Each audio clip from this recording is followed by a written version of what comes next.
In today's video, we have a true horror story of how a victim comes back from the dead, buried in a shallow grave to lead police to her attacker. A boyfriend who said, "You'll never find her," and the puzzled look he gave when police charged him.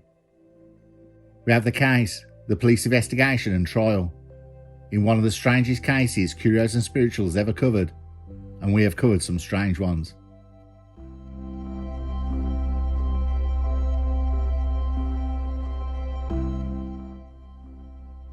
We go to the southern coast of Wales in July 2015 to Caswell Bay. There a couple were walking the hillside and the country paths. Keith Hughes, 39 years old, and Stacey Gwilym, 34 years old, are in a relationship. Keith Hughes had popped the question a few days before, and Stacey happily said yes. It had not been all romance and flowers. The relationship had before been highly abusive. Keith Hughes had been jailed in 2013 for 3 years and 9 months for 3 separate assaults on Stacey and 1 of false imprisonment. After doing his time, Keith Hughes left prison a reformed man in mid-2015. He'd become a painter and decorator, and Stacey Gwilym had seen how he had changed. Gone was the vain bodybuilder who used to post his fitness regime on Facebook. Keith was busy with work and adamant they should not restart their relationship, due to the immense guilt he had for hurting her.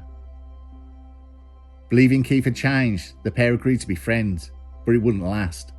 They began dating, where Stacey was over the moon, and she thought he was a different man.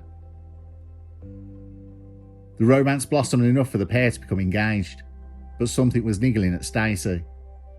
Some money had gone missing from Stacey's home.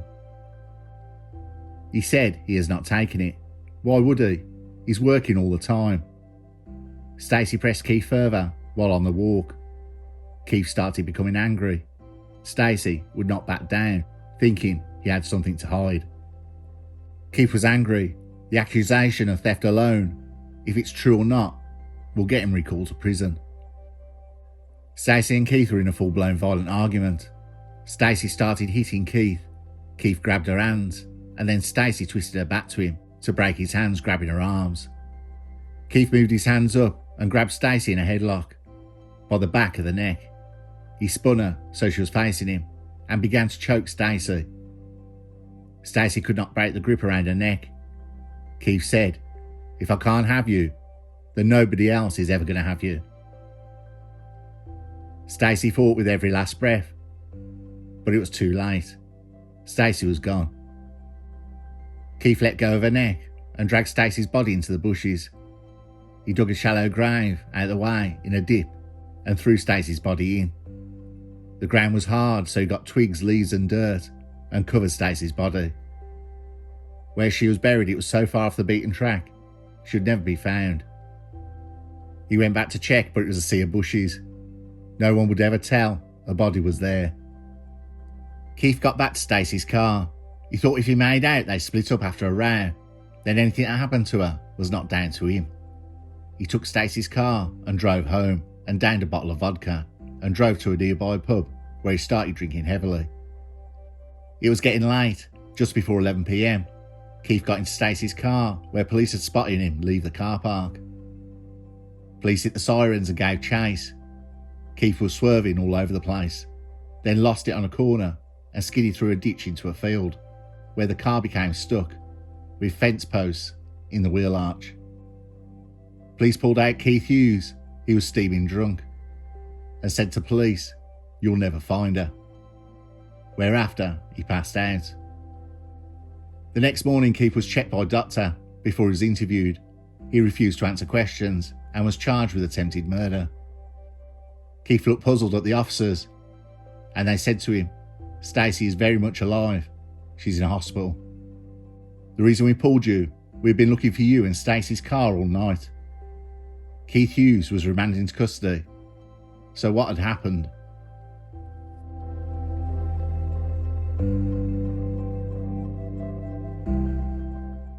After Keith Hughes had buried Stacey under foliage, several hours would pass by and Stacey would awake.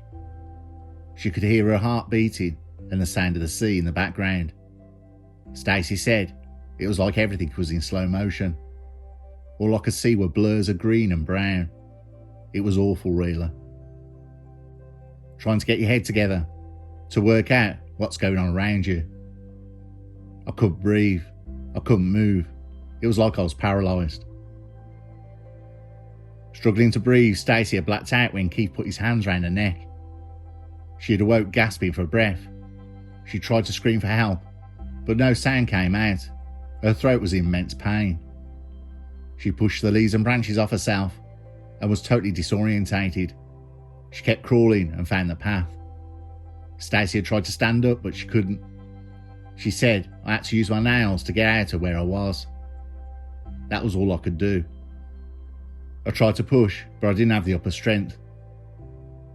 When she eventually managed to pull herself to safety, Stacey said she collapsed outside a nearby golf club, where the alarm was raised.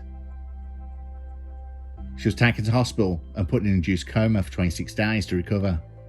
As well as suffering from flashbacks and panic attacks, Stacey, a year after the attack, still used a walking stick.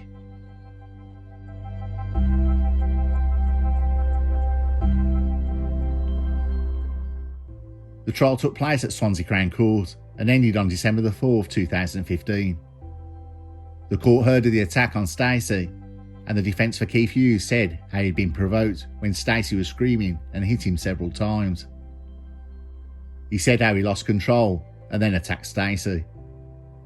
Judge Paul Thomas said he represented a severe risk of harm to the public. Sentencing Hughes, Judge Paul Thomas said, "I believe the reason you turned her around and you strangled her face to face was because it enabled you to see at first hand her terror and pain at the closest possible distance. This was a sustained and ferocious attempt to end the life of a vulnerable woman in an isolated location. Chillingly, you tried to break her neck. You thought at that point you had succeeded in killing her. It was an attempt to end the life of a vulnerable person." Keith Hughes was sentenced to life imprisonment. He must serve at least 8.5 years, minimum, before he's eligible for parole.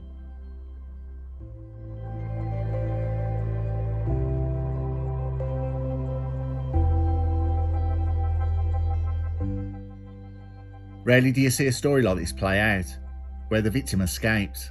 Though Keith Hughes can apply for parole in 8.5 years, Stacey said she was already fearing the possibility of his release. It really is something from a horror film. Stacey, though crippled by the attack, had managed to crawl to safety. She still had difficulty eating and speaking. The attack was so serious, it left her walking with a crutch.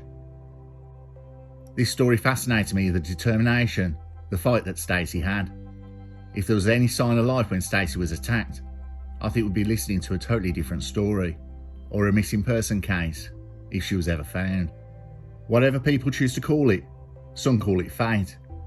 Some believe fate is a belief that the events of your life are written before it begins. That thought alone is too mind-bending for me to even process. I call it luck, and I believe that Stacey was so incredibly lucky that day, even though she'd been left with permanent injuries. I wish I could say she fought for and won her survival. I wish I could say that. Sadly though, in 2022, Stacey became very ill. Through her life she battled cancer and beat it. She suffered with severe depression, anxiety and ill health due to physical events of the attack and being buried alive. Stacey suffered repeated bouts of pneumonia in the years that followed and sadly died at the age of just 40 years old in 2022. So much to deal with in such a short life. A friend and inspiration to all who is greatly missed.